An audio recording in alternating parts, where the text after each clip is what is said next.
Hey guys, it's Chris here back from CNH Technology again. We're gonna have a quick video here for you guys. We had a guy bring his Sears Craftsman leaf blower over here about 3 days ago. It was actually on I think it was Monday afternoon, I believe. So it's a little bit more than 3 days right there specifically. He claimed his machine was sitting in storage here for about I think about 3 years. And the actual machine is in relatively excellent shape because I have one almost identical to this one right here myself, and mine's basically beat to hell, and this guy actually kept it in almost near perfect shape up here, and it does not have any kind of UV damage, nothing like that on it right here. The only major problem was he claims he took it to another shop, and the other shop supposedly had there for about 2 months. The old shop was ran by some kind of old fart that never even called the guy back, unfortunately, and the guy never even did any work onto it. So basically what happened was the actual guy went down to the old shop and picked the thing up and stormed out of it because the guy had it for like at least 2 months, and the guy never even attempted to either fix the machine or even look at it. So he called us up over here because he's seen us online on Google, and he brought it over to us. And we checked it out. We found out that the fuel system had to be replaced on here. Basically, the carb needed to be replaced. The fuel lines were totally rotted off down inside the tank. The fuel filter was missing. It looks like the old fart who was working on before us actually took the fuel filter out of the tank, and it was not actually in the tank and attached to any kind of lines right there for that as well too. So just want to show you what it looked like here.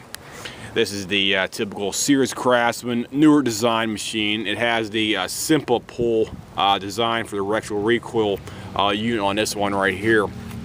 You got the logo right here, built with sim pull for smooth recoil starts on here.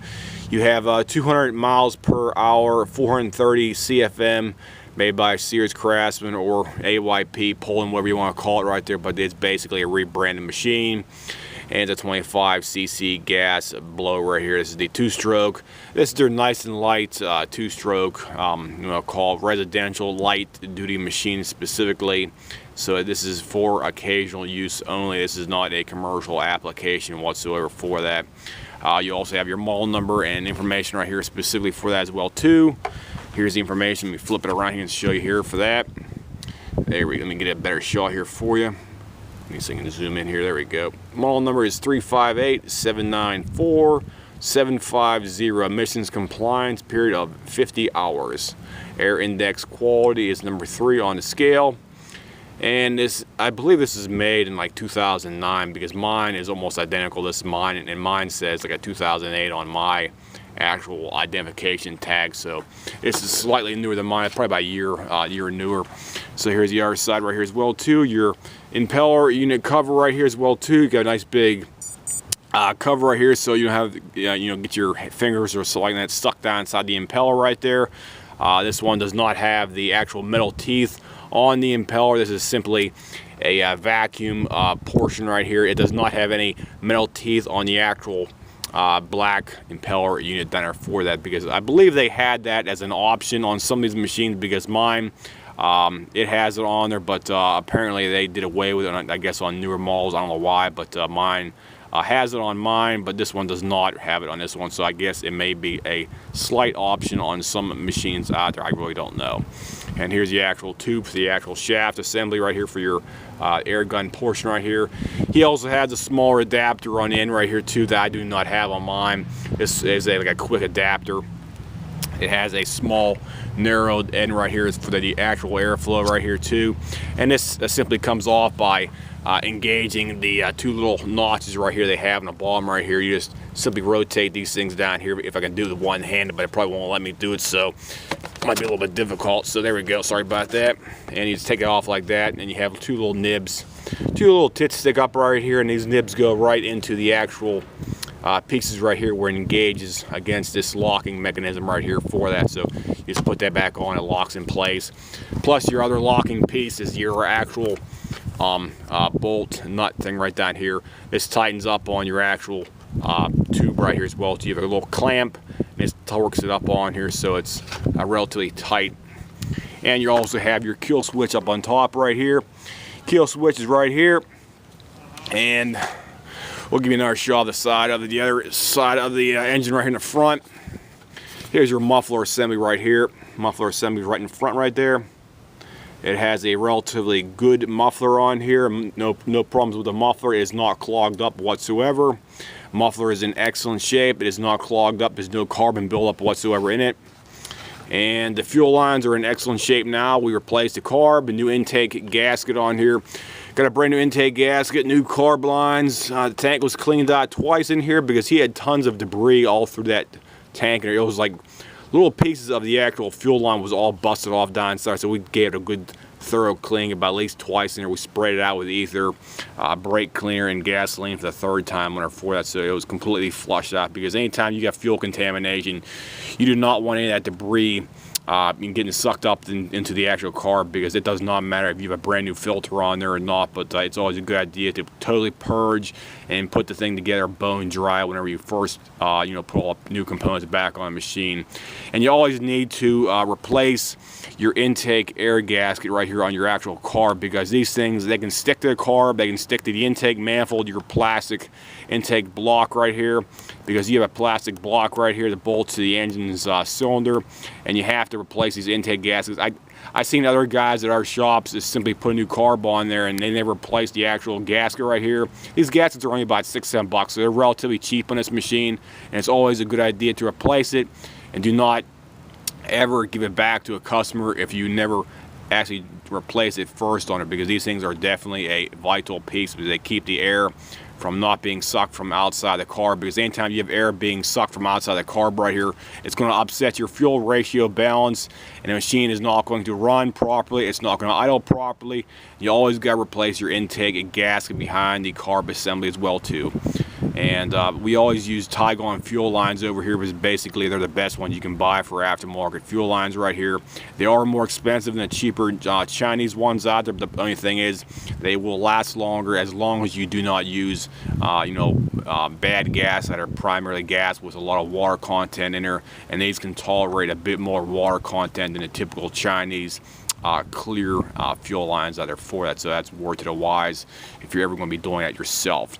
So we'll go ahead and fire this thing up here for us. I got to put my camera down here real quick, and we'll go ahead and fire this sucker up here. So bear with me here for a couple seconds, guys. Okay. Fire this sucker up.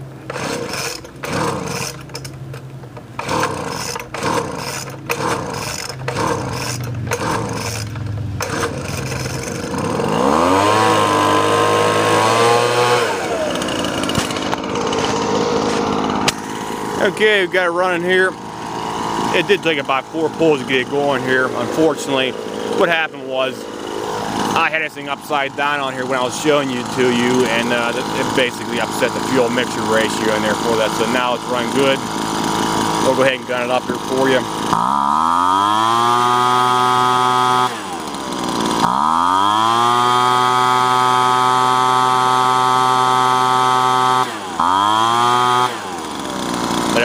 Time. Got a nice smooth idle on here. This engine has about 125 psi in the actual compression ratio here. We checked the ports. The ports did not have any scratching, any kind of debris, no scratches, no scoring on the exhaust ports. So the ports were perfectly fine with the ring size on her, and the exhaust side and the intake side. They were both great. We always shine a flashlight downside the engine, make sure the engine is perfectly fine. The other thing is, if you do have a 2-stroke and you're working on a 2-stroke, you have to have at least 100 psi in order for these machines to run properly. The minimum spec is usually around 90 to 95, but I always recommend at least 100 to 105 compression ratio if you're going to be repairing a machine similar to this. We'll go ahead and gun it up here again.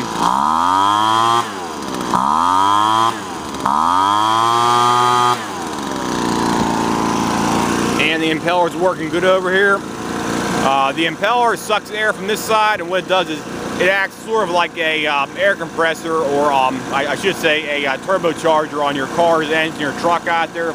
Sucks the air in through here, and it blows it around and shoots it out the front right down there. So your air gets sucked in here, gets spun around, and gets shot out in the front right here. Some people don't understand or know that, so you try to, you know, help somebody out. It's a basic, simple fact right here. So that's what it is. We'll go ahead and fire up here and run around.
Okay, that's basically everything I can show you about the video here. Go ahead and set it down here again. Give you the side shot of here again too. Sears Craftsman 2-stroke leaf blower is the newer generation model, like a 2008 and up. And there's the front here. Got a nice smooth idle on here. Idling perfect as it should. Like I said before, the only reason it took about 4 to 5 pulls to get going here the first time here was I upset the, basically I had it upside down when I was actually showing you the overall components of the machine, so that's why it took longer than typically normal to start. Typically this thing will start in about 2 to 3 pulls cold if you put it on choke and you prime the choke, or I should say you prime the primer bulb about 2 or 3 times right here. So anytime you have this machine, I'll go ahead and shut off. Anytime you have this machine like this, guys, you gotta put it on choke, even though it doesn't really put a you know, actual choke plate on the actual carb assembly here. All it does is kick up your speed to a high speed setting right here. Is for that, because if you take it back, you can see right back here your throttle. Let me show you here. Your throttle is right there. You can see the throttle plate moving on top of the carb right there. Well, your choke, it does not actually choke the engine. All it does is simply move the throttle plate to the maximum RPM setting right there, guys. And you want to prime this thing 3 times prior to starting the machine when it's cold out there, because this thing will take at least 2 to 3 pulls to get started when it's actually cold. The only reason, like I said before, was it was taking longer when I was actually starting up out here. I had this thing upside down and it upset the balance right there for that, and that was the only real primary reason why it took about 4 to 5 pulls to start up here for that. So overall, the machine's in great shape. Didn't take a lot of money to actually get this thing running properly. The carb's about $28 for the new carb assembly. Intake gasket right here's about another $7. New spark plug. This is the BPM R4A spark plug, NGK type. I only recommend those ones because they are probably about the best ones you can buy for these smaller ones right here. You also got to clean out the air filter. That's basically, you know 5 cents to on that, plus the fuel lines and the new fuel filter, which is the fuel filter is only about $1.15, $1.20 right there. The fuel lines are only probably about $2 or $3 right there for doing that job right there as well too. So overall, the machine's ready to go back to the customer right now, and they should be completely satisfied with the repairs. So if anybody has any comments, questions, whatnot, feel free to leave me a message here. And if you need any questions answered, any kind of comments about this machine, just go ahead and give me a message, and I'll try to get back to you probably within 24 to 48 hours after you post some kind of a quick reply. I'll see you guys. Have a nice day.